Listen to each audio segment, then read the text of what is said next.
Kinh văn, đó là kết tập những lời dạy của Đức Phật và ghi thành văn tự. Lúc tối xưa được viết bằng cổ ngữ Ấn Độ. Phật Pháp được truyền từ Ấn Độ sang các nước như Việt Nam, Trung Quốc, Tây Tạng, Hàn Quốc, Nhật Bản, vân vân, và hiện đang lan rộng đến các nước phương Tây. Phần lớn các bộ kinh mà chúng ta hiện đang nghe được, đại đa số đều viết bằng Hán tự. Cũng chính bởi vì toàn là cổ Hán văn và còn ẩn tàng những chân lý thậm thâm, cho nên khó mà liễu giải. Nhưng trên thực tế, nếu có thể thấu hiểu các nghĩa lý trong đó, thì nội dung của nó vô cùng ảo diệu và thâm áo. Đó là vì chân lý được viết trong ấy luôn có cảm tưởng như vĩnh viễn không bao giờ thay đổi. Đồng thời, kinh văn không phải viết cho người chết, mà là viết cho người đang sống như chúng ta đây. Và bây giờ, từ trong vô số kinh điển ấy, hãy lựa ra bộ kinh mà ta thường nghe, đó là Phật thuyết kinh A Di Đà, để giới thiệu cùng quý đạo hữu. Tịnh độ cực lạc Phật thuyết kinh A Di Đà. The Pure Land of Ultimate Bliss, the Buddha speaks of Amitabha Sutra. Cách đây hơn 2.600 năm về trước, tại một hang động trong núi thuộc xứ Ấn Độ. Lúc bấy giờ, Đức Thế Tôn đã từng thuyết giảng qua một bộ kinh như thế này. Vị tôn giả đang nói ở trước đại chúng là Ngài A Nan, vị thị giả của Đức Phật. Ngài đã nghe hết thảy các lời dạy của Thế Tôn và đang trùng tuyên lại cho đại chúng. Tôi nghe như vậy. Một thuở nọ, Đức Phật ở tại nước Xá Vệ, trong vườn kỳ thụ cấp cô độc, cùng với đại tỳ kheo tăng 1250 vị, đều là các bậc đại A-la-hán mà ai cũng quen biết, như là trưởng lão Xá Lợi Phất, Ma Ha Mục Kiền Liên, Ma Ha Ca Diếp, cùng chư Bồ Tát Ma Ha Tát, vô lượng chư thiên đại chúng đồng câu hội. Lúc bấy giờ, Phật bảo ngài trưởng lão Xá Lợi Phất: Này Xá Lợi Phất, Kinh A Di Đà là một trong những bộ kinh hiếm thấy nhất. Trong kinh văn, không có ai thưa hỏi Đức Thế Tôn về điều gì cả, cho đến ngài Xá Lợi Phất, vị đệ tử được tôn xưng là trí tuệ đệ nhất, cũng chỉ chăm chú lắng nghe. từ đây về hướng Tây, vượt qua 10 vạn ức cõi Phật, có một thế giới tên là Cực Lạc. Trong cõi nước ấy có Đức Phật hiệu là A Di Đà, hiện đang thuyết pháp ở đó. Trước tiên, Đức Thế Tôn nói là tịnh độ cực lạc ở hướng Tây. Tại sao lại ở hướng Tây? Bởi vì hướng Tây là lúc mặt trời lặn, mặt trăng cũng xuống, hết thảy vạn vật đều quy tụ về nơi này, cũng biểu thị là nơi trở về cuối đời của mọi người, cho nên vị trí phương Tây được xem là thích hợp nhất.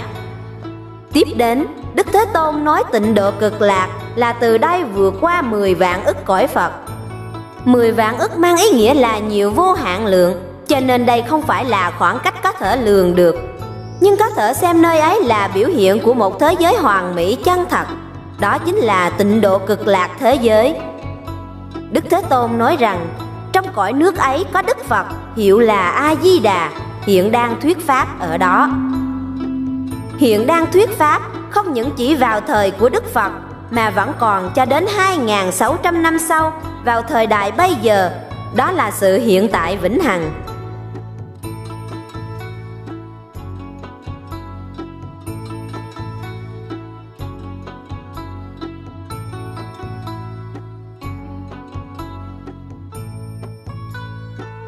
Này Xá Lợi Phất, vì sao cõi nước kia tên là Cực Lạc?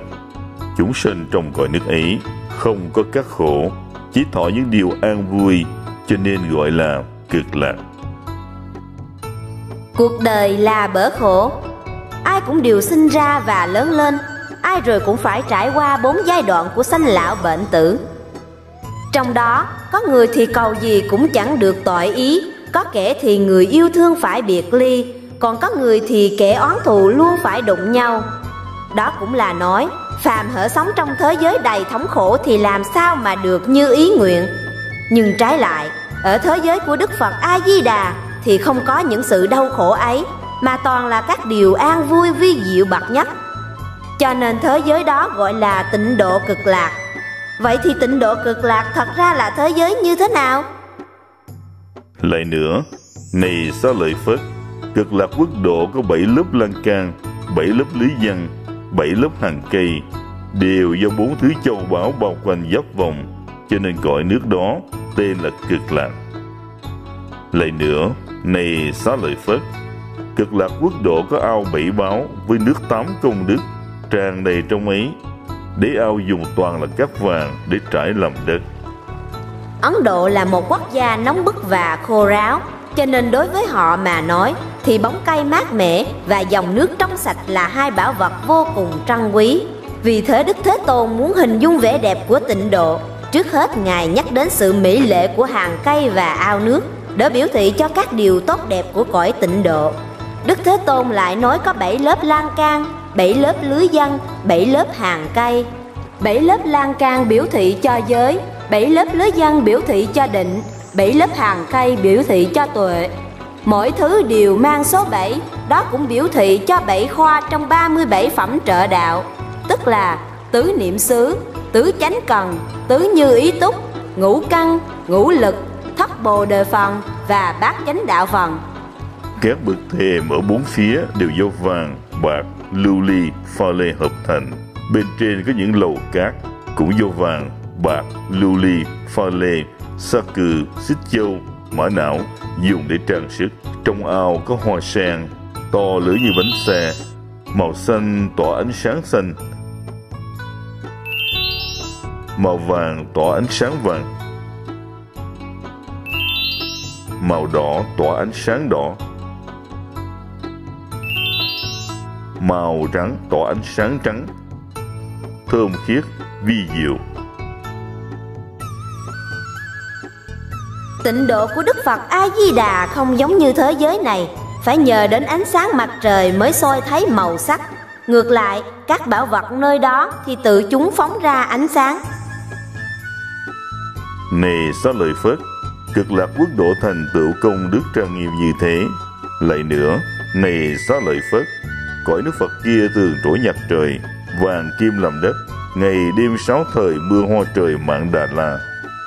Chúng sanh trong nước đó thường vào buổi sáng sớm lấy những túi vải đựng các thứ hoa vi diệu đem cúng dường 10 vạn ức Phật độ ở phương khác.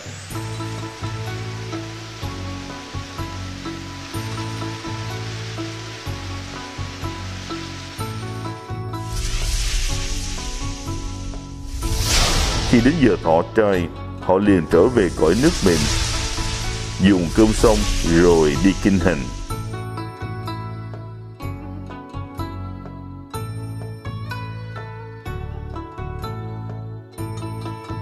Này Xá Lợi Phất, cực lạc quốc độ thành tựu công đức trang nghiêm như thế.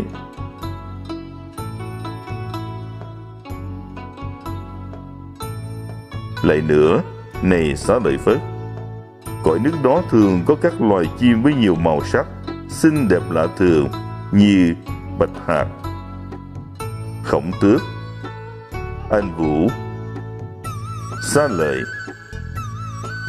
ca lăng tần dạ và chim cộng mạng. Những loài chim này ngày đêm 6 thời hót lên âm thanh hòa nhã, tiếng ấy diễn sướng ngũ căn, ngũ lực, thất bồ đề phần, bát thánh đạo phần và các pháp như vậy. Khi chúng sanh ở cõi nước đó nghe được thanh âm này, họ thấy đều niệm Phật, niệm Pháp, niệm Tăng. Phật, Pháp, Tăng. Phật là Phật Đà, tức là bậc giác ngộ viên mãn. Pháp là những lời dạy của Đức Phật. Tăng là các vị tu hành, thọ trì giáo pháp của Phật để đạt đến giác ngộ. Phật Pháp Tăng gọi là Tam Bảo bởi vì là 3 điều trân quý và quan trọng nhất trong Phật giáo. Này Xá Lợi Phất, ông chớ cho rằng các loài chim này thật là do tội báo mà sinh ra. Tại sao thế? Vì cõi nước Phật kia không có 3 ác đạo. Tam ác ác đạo là thế giới mơ hoặc đáng sợ. Trước tiên là địa ngục. Đây là nơi của những kẻ do sân hận mà tạo thành. Sau khi chết, họ ở nơi này để đền tội và phải thọ khổ, thân tâm đau xiết khôn lường. Thứ hai là ngạ quỷ, là thế giới của những kẻ tham lam, không chịu bố thí nên phải chịu thống khổ của đói khát. Sau cùng là súc sanh, là thế giới của những kẻ vong ân phụ nghĩa, không biết liêm sỉ. Này Xá Lợi Phất, ở cõi nước Phật kia, ngay cả tên của ba ác đạo còn không có, hà huống lại có thật. Những loài chim ấy đều do Đức Phật A-di-đà vì muốn cho pháp âm tuyên lưu mà biến hóa ra như thế.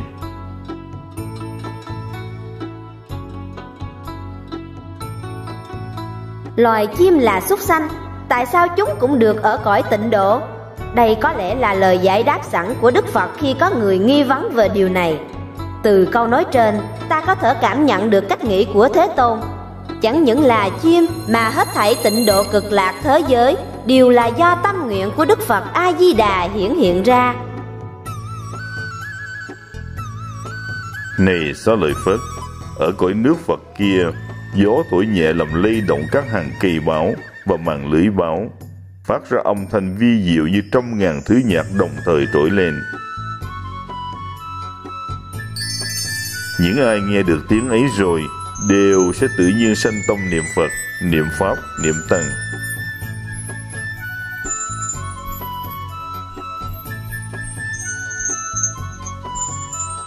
Này Xá Lợi Phất, cõi nước Phật kia thành tựu công đức trang nghiêm như thế.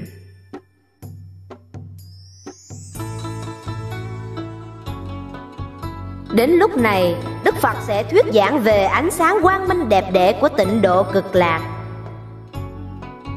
Đây là một thế giới chân thật và Ngài mong muốn mọi người đều cầu vãng sanh về cõi nước đó.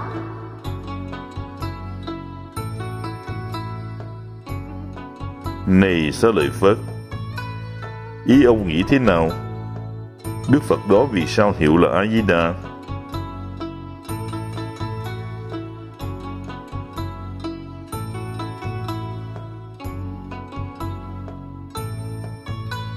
Này Xá Lợi Phất, Đức Phật đó có ánh sáng vô lượng, chiếu khắp cõi nước mười phương, không bị chướng ngại. Thế nên hiệu là A-di-đà. Cuối cùng thì Thế Tôn đã nói về Đức Phật A-di-đà. Đức Phật A-di-đà còn có danh hiệu là Vô Lượng Quang. Ánh sáng của Ngài nhiều vô lượng và chiếu khắp thập phương thế giới. Ánh sáng của trí tuệ thì vô cùng vô tận và cũng chính là ánh sáng vô biên của Pháp thân. Khi được ánh quang minh của trí tuệ chiếu đến, thời sẽ khiến chúng sanh thấu rõ các pháp chân chánh, ly khổ đắc lạc.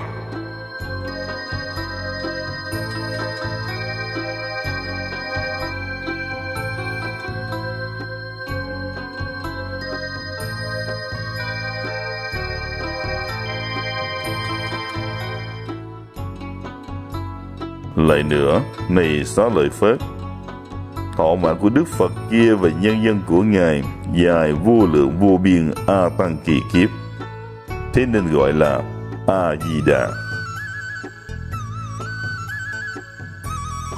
Này Xá Lợi Phất, Đức Phật A-di-đà từ khi thành Phật cho đến nay đã được 10 kiếp. A-di-đà là cổ ngữ của Ấn Độ mà Thế Tôn đã dùng.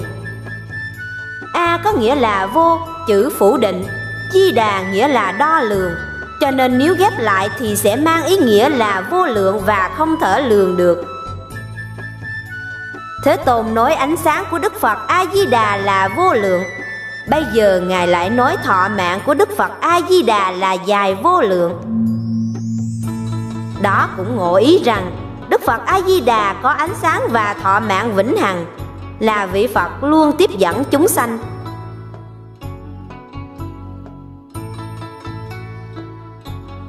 Lại nữa, này Xá Lợi Phất, Đức Phật đó có vô lượng vô biên chúng đệ tử thanh văn, đều là những vị A-la-hán, không thể dùng toán số mà biết được. Còn chư Bồ Tát thì cũng nhiều như vậy. Thanh văn là các bậc tu hành nhờ nghe được phát âm của Phật mà ngộ đạo. A-la-hán là bậc tôn quý trong thanh văn, họ đã thoát ly khỏi sự mơ hoặc và phiền não. Bồ Tát cao hơn một bậc, các ngài vì chúng sanh u mê mà tiếp dẫn họ về chánh giác, rồi sau đó mới thành Phật. Tất nhiên, tịnh độ của Đức Phật A-di-đà là một thế giới bình đẳng, cho nên giữa các đệ tử không có gì sai biệt. Mỗi người đều được Đức Phật A-di-đà giáo hóa mà giác ngộ. Ở đây cũng y như các loài chim vừa thuyết giảng lúc nãy. Do đó, thanh văn, A-la-hán hay Bồ Tát cũng đều không có sự phân biệt.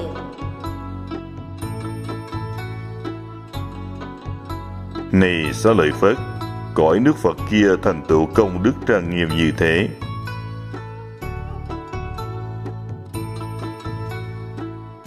Lại nữa, này Xá Lợi Phất, chúng sanh được sinh về cõi nước Cực Lạc đều là những vị bất thối chuyển.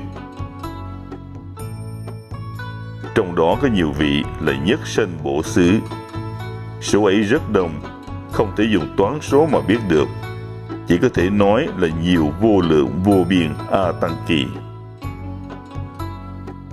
Này Xá Lợi Phất, chúng sanh nào nghe được những điều này nên phát nguyện, nguyện sanh về cõi nước kia.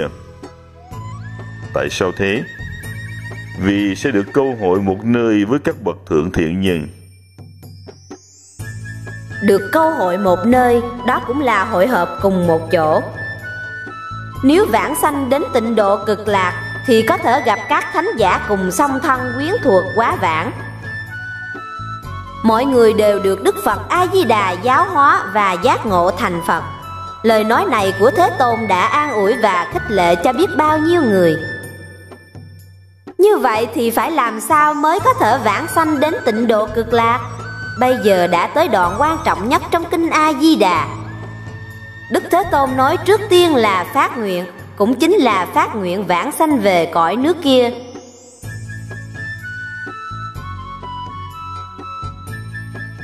Này Xá Lợi Phất, không thể chỉ có chút thiện căn và phước đức nhân duyên mà được sanh về nước kia đâu. Đức Thế Tôn nói, không thể chỉ có chút thiện căn và phước đức nhân duyên. Vậy tích lũy thiện căn trong nhiều kiếp tu hành có đủ chăng? Hình như cũng không phải vậy. Cho dù là người ưu tú đến thế nào thì sức người có hạn. Vả lại, nếu còn tự mình cho rằng đã làm việc thiện và sanh tâm khoe khoang tự mãn thì không thể đạt được. Bây giờ nói về tự lực. Tự lực đó là nhờ vào sức lực của chính bản thân mình để đạt đến sự giác ngộ thành Phật. Tổ sư Tịnh Độ cho rằng tự lực rất khó mà đạt thành tâm nguyện. Thế thì những người đã mất đi tự lực như chúng ta thời phải làm sao đây?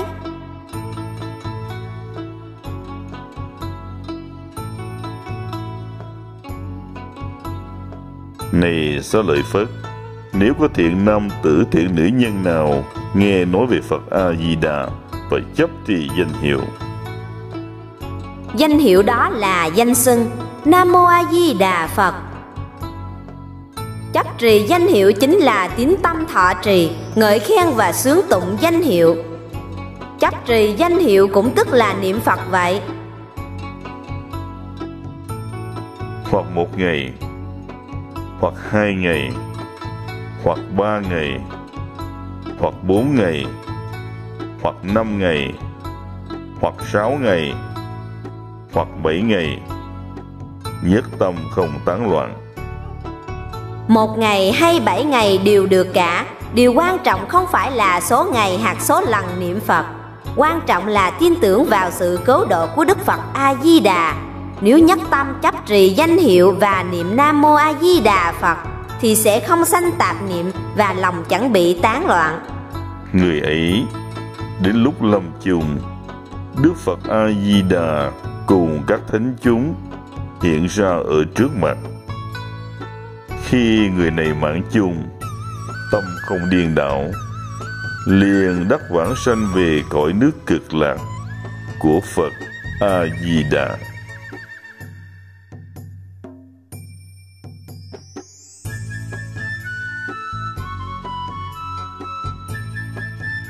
Sơ tổ của tông Tịnh Độ cho rằng đoạn này trong kinh A Di Đà hàm chứa một ý nghĩa rất thâm sâu.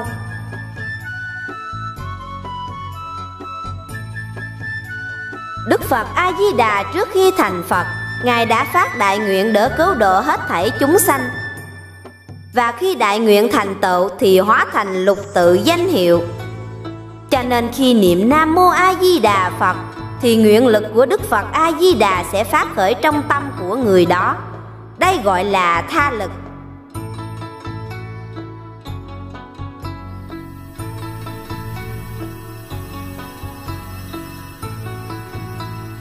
Khác với sự tu hành ngộ đạo của tự lực, tha lực nương vào oai lực của Đức Phật A Di Đà và tin vào thọ nguyện cứu độ chúng sanh của Đức Phật A Di Đà. Đây chính là nhị lực niệm Phật, là phương pháp duy nhất để đối với nghiệp tội thâm trọng và chìm đắm trong dục vọng như chúng ta mới có thể vãng sanh đến tịnh độ cực lạc. Khi chúng ta nhắc tâm niệm danh hiệu của Đức Phật A Di Đà thì Đức Phật A Di Đà nhất định hiện ra mà không cần phải đợi đến lúc lâm chung mới thấy. Bây giờ đã có dẫn chứng về sự vãng sanh đến tịnh độ cực lạc rồi. Đây có lẽ là dụng ý thật sự của Đức Thế Tôn khi thuyết giảng về kinh A Di Đà.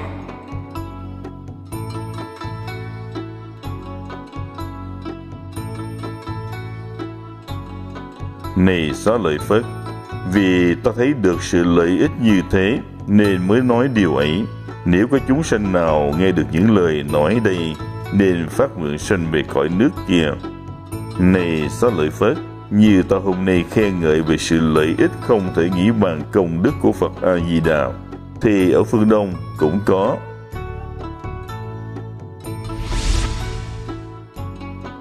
Ở thế giới phương Nam có.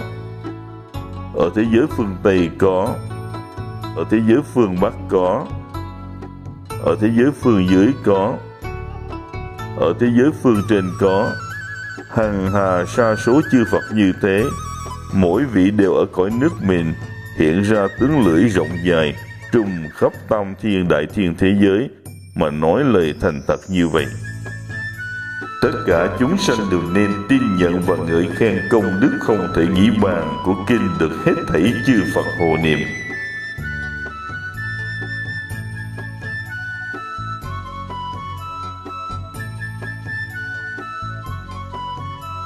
Vì sự chân thật của bộ kinh này không thể nghĩ bàn nên thập phương chư Phật đều đồng đến chứng minh. Đây gọi là sự chứng minh của chư Phật.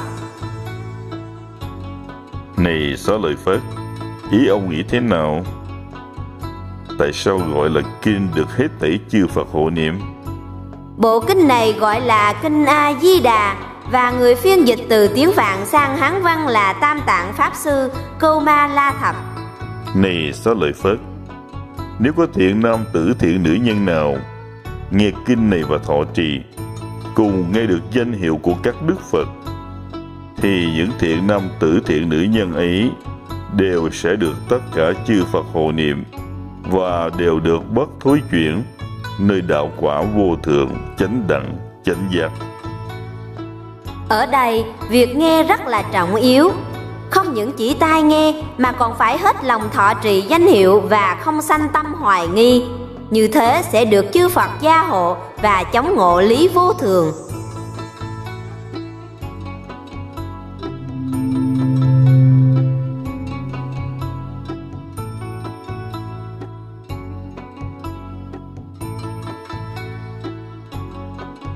Vì thế, này Xá Lợi Phất, các ông nên tin nhận lời ta và lời của chư Phật nói.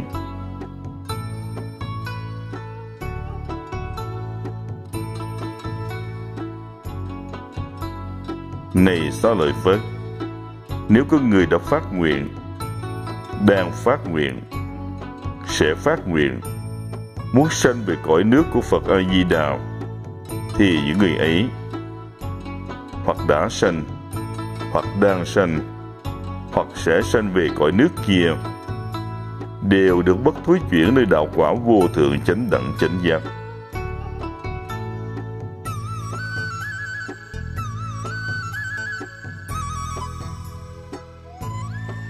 Vì thế, Này Xá Lợi Phất, trong các thiện nam tử thiện nữ nhân, nếu có ai tín thọ, hãy nên phát nguyện sanh về cõi nước kia.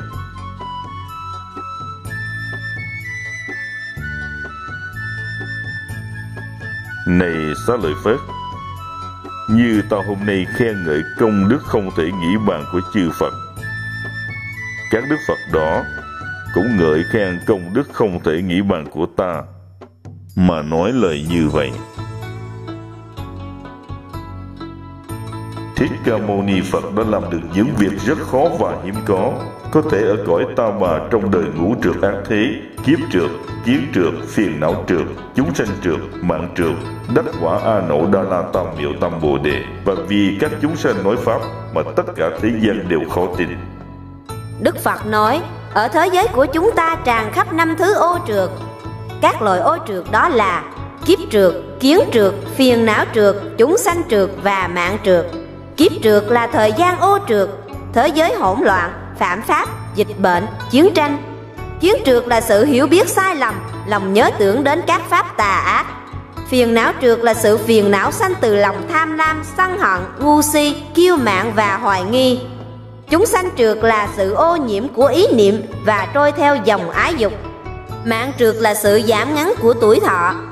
Này Xá Lợi Phất, ông nên biết, ta ở trong đời ác năm trược, làm những việc khó làm, đắc quả vô thượng chánh đẳng chánh giác, và vì hết thảy thế gian mà nói pháp khó tin này, thật là rất khó.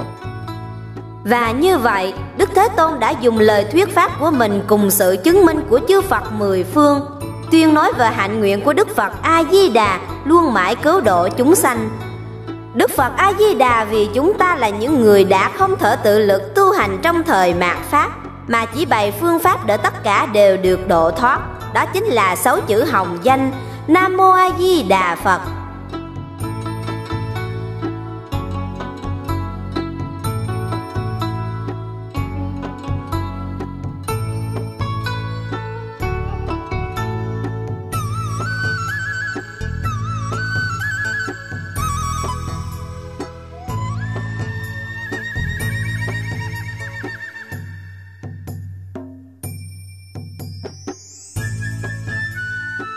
Khi Phật thuyết kinh này xong, Ngài Xá Lợi Phất và các tỳ kheo, tất cả trời người, Atula trong thế gian, sau khi nghe Phật nói, đều hoan hỷ tín thọ, đảnh lễ rồi cáo lui.